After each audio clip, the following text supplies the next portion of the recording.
بسم الله الرحمن الرحيم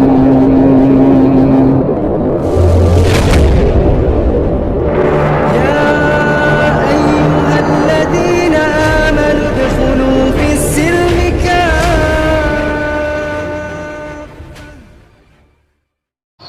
Bismillahirrahmanirrahim. Assalamualaikum warahmatullahi wabarakatuh. Kaum muslimin yang dirahmati Allah, para hamba Allah yang Allah cintai, Allah sayangi, Allah kasihi. Semoga Allah senantiasa curahkan segala rahmat, segala nikmat yang berkepanjangan dan tiada akan berhujung dari dunia hingga akhirat kelak insyaallah. Dan Allah kumpulkan kita semua kaum muslimin di bawah naungan arsy Allah kelak beserta para nabi, beserta para orang-orang yang Allah kasihi, Allah cintai, Allah sayangi insyaallah, di mana tiada naungan daripada selain daripada naungannya insyaallah.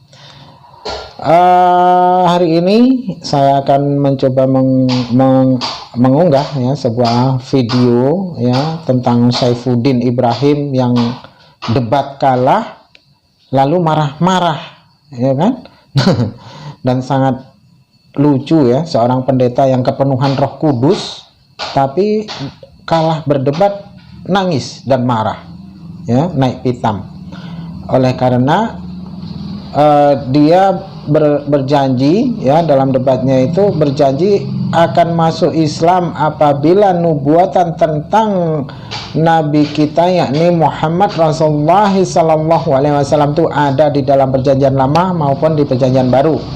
Nah, namun kendati demikian ya, dengan Ustadz Muhammad Purba ya, beliau adalah seorang mualaf juga, dia marah ya, ditunjukkanlah ayat-ayat nubuatan itu ya yang sesuai dengan apa yang menjadi kriteria kenabian Rasulullah SAW ya.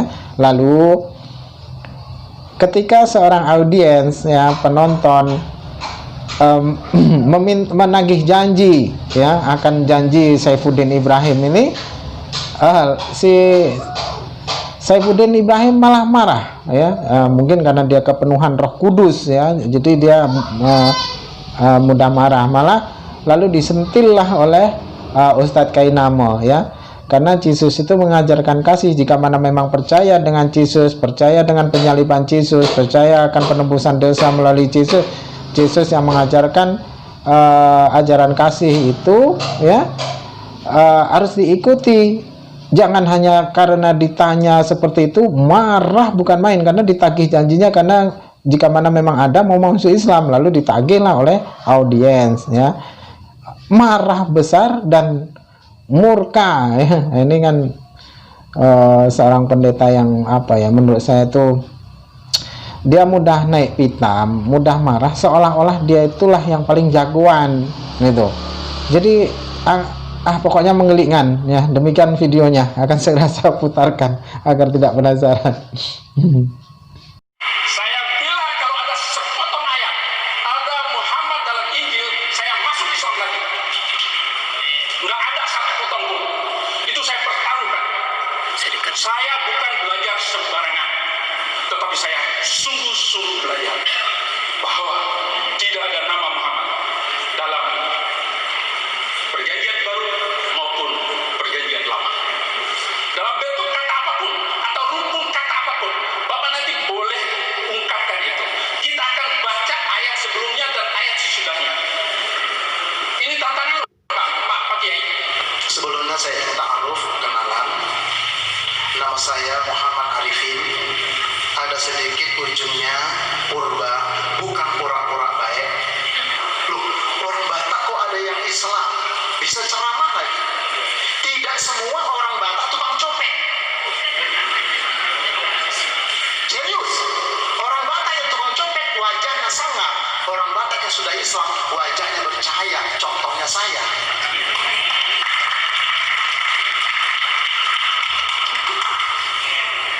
Tema kita Islam menurut Al-Quran, Isa menurut Al-Quran, Muhammad menurut Bible. Agama samawi itu tiga, Yahudi, Nasrani, Islam. Sebagaimana disampaikan oleh Bapak Moderator tadi.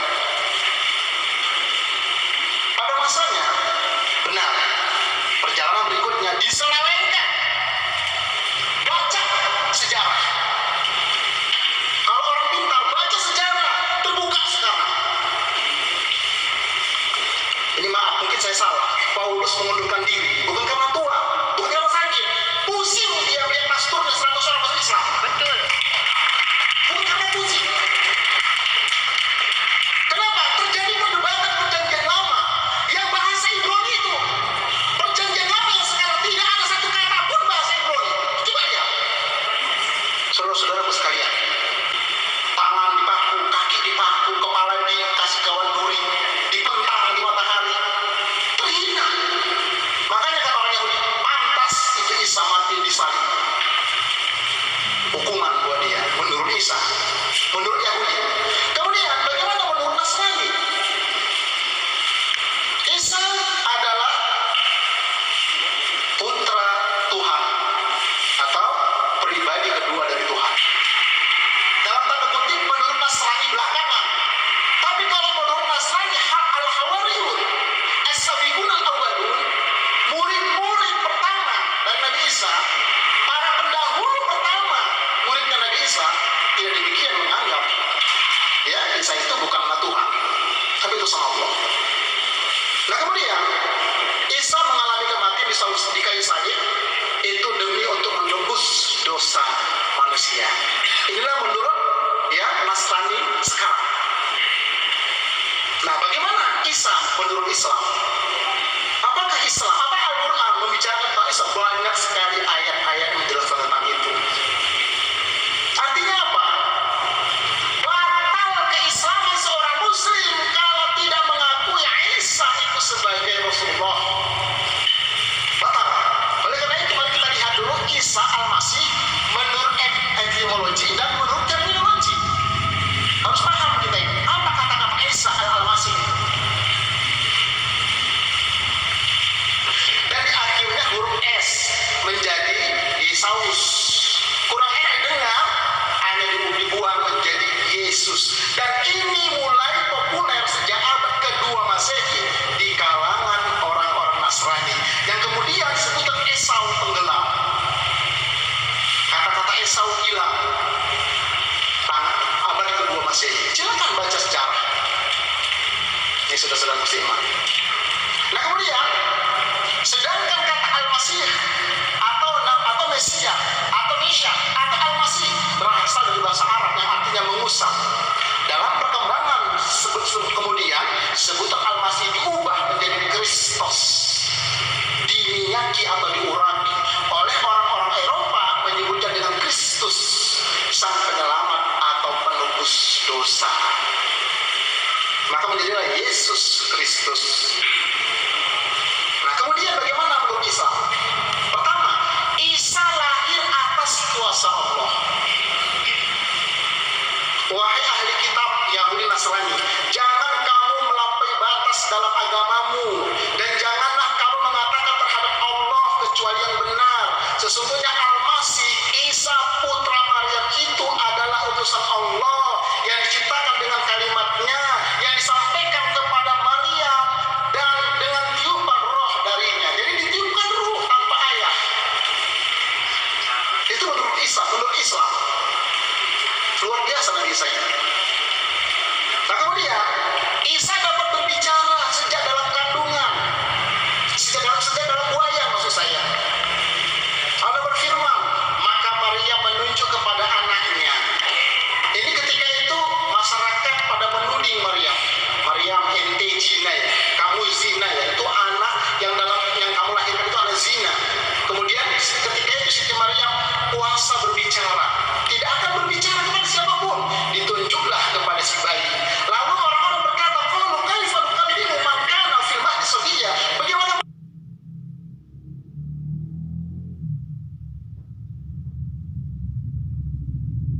kami bisa bicara kepada anak bayi? Tiba-tiba secara mukjizat, qala Isa berkata, yang besi merah itu berkata, "Inni Abdullah, aku ini hamba Allah, bukan ini ibnullah, bukan ibnullah tapi Abdullah. Aku ini hamba Allah, bukan anak Allah. Allah memberikan aku kitab Injil dan Allah menjadikan aku nabi." Ini menurut versi Islam. Kenapa ayat ini dibacakan? Kenapa ayat ini turun? Karena ketika Nabi dakwah di Mekah dan di Madinah, banyak di sana orang Yahudi, banyak di sana orang Nasrani. Mereka ingin konfirmasi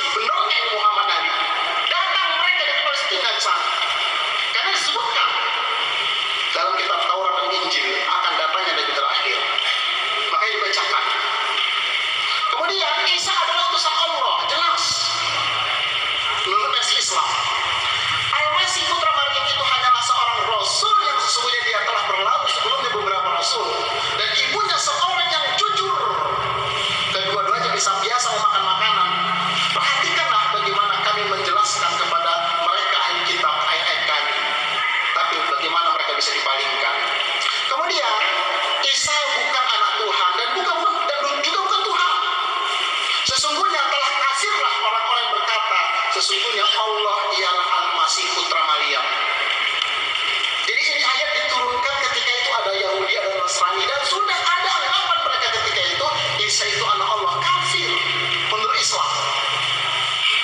Nah kemudian saudara-saudara yang dimuliakan oleh Allah Subhanahu Wa Taala, Isa diselamatkan dari tiang salib.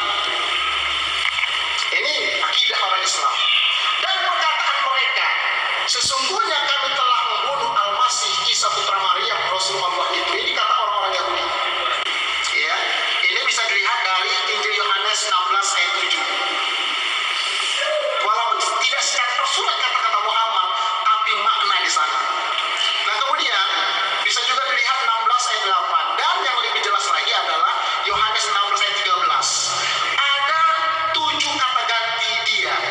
Tetapi apabila ia datang, yaitu roh kebenaran, ia akan memimpin kamu ke dalam seluruh kebenaran. Sebab ia tidak akan berkata-kata dari dirinya sendiri, tetapi segala sesuatu yang dengarnya, itulah yang akan dikatakannya. Dan ia akan memberitakan kepadamu hal-hal yang akan datang. Jadi ada 7 kata ia. Ini saudara-saudara. Jadi ini sebetulnya masih ada lagi. Al-Quran menguatkan tentang berita itu semua. Jadi dalam Al-Quran disebutkan orang Yahudi dan Nasrani mengenal Muhammad itu dalam kitab mereka seperti mereka mengenal anak mereka sendiri. Kira-kira demikian.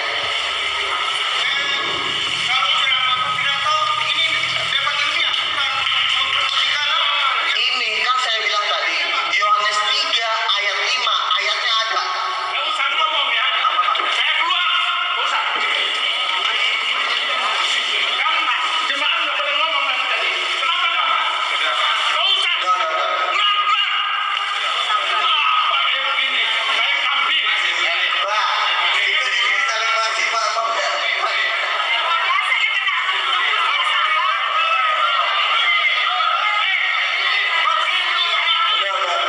sabar.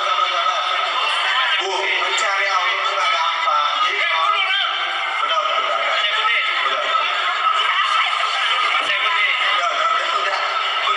Mencari Tuhan itu tidak mudah. Jadi kalau ada pertanyaan seperti ini kita harus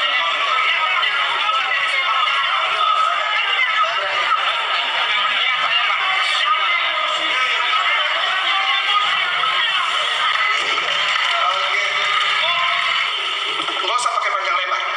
Jesus Christ yang bikin saya mualaf. Yeshua Mesiaka itu yang bikin saya jadi mualaf. Ini kan di sini temanya, ya kan? Nabi Muhammad SAW menurut Bible, Isa Al-Masih Yesus menurut Al-Quran. Itulah yang kita bahas, titik segede kelapa.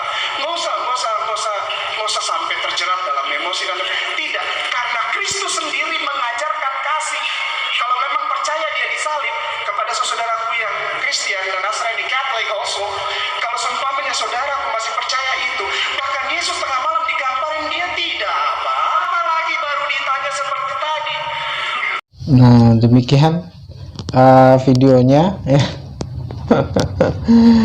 Sangat lucu sekali ketika dia marah-marah ya kan, tidak mencerminkan sebagai orang yang beragama dan kepenuhan Roh Kudus ya. Tidak mencerminkan seorang pendeta yang kepenuhan Roh Kudus ya. Jangan pula Roh Kardus yang masuknya ya kan. Nah, ketika seorang Kristen masuk Islam itu hampir rata-rata para ilmuwan, para pendeta ya, orang-orang yang bertitel, orang-orang yang bergelar dan sekolahnya pasti tinggi. Namun akan menjadi sebaliknya ketika orang Islam yang katanya Islam lalu masuk Kristen, itu hampir keseluruhannya dapat dipastikan pasti orang bodoh ya. Islamnya Islam KTP, dan banyak pernyataan-pernyataan, kesaksian-kesaksian di tempat pendeta Manupulu maupun di tempatnya Saifuddin Ibrahim, itu semuanya tidak ada yang berkualitas ya. Dan ketika mereka contoh saja ada Saifuddin itu yang melayani ya, artinya melayani dalam pelayanan itu di live streamingnya itu nampaknya ini orang miskin, makanya dia tidak terlalu menghiraukan. Tapi ketika mungkin ya yang masuk Kristen ini orang kaya, mungkin wah dia akan gembira ria karena akan mendapatkan honor yang besar ya, dan pundi-pundi perpuluhannya ini akan melimpah kan begitu ya. Tapi ketika orang-orang miskin yang menjadi murtad, apa yang dia dapat? Tak ada. Nah, ketika seorang berilmu masuk Islam itu karena memang Allah sedang berikan berikan contoh ya. Jika mana ibarat kita menangkap ular, ini memang harus kepalanya yang harus kita tangkap, sehingga kepala kita tangkap tidak menggigit. Setelah kepalanya kita dapat, ekor pun akan membelit kan gitu ya, ekor pun akan membelit. Lalu jika mana yang kerucu-kerucu masuk Islam ya paling juga jadi pesorak, sudah itu hanya mempermalukan agama saja biasanya ya kan. Kenapa? Yang kerucu-kerucu ini kadang-kadang ya masuk Islam oleh karena kawin ya kan. Nah, puasa tidak di waktu bulan puasa, sholat pun enggan-engganan ya kan. Makan babi tetap, minum tetap. Itu kan jadi percuma, hanya merusak citra Islam saja. Nanti ada masalah sedikit terus kembali ya kan sama orang tuanya, dan kembali juga masuk Kristen, kembali ke agamanya yang dulu. Kan biasanya begitu. Jadi tidak ada yang jika mana yang menjadikan orang yang pindah agama orang-orang bodoh, tidak akan menjadi sebuah kemanfaatan dalam keilmuan, tidak ada.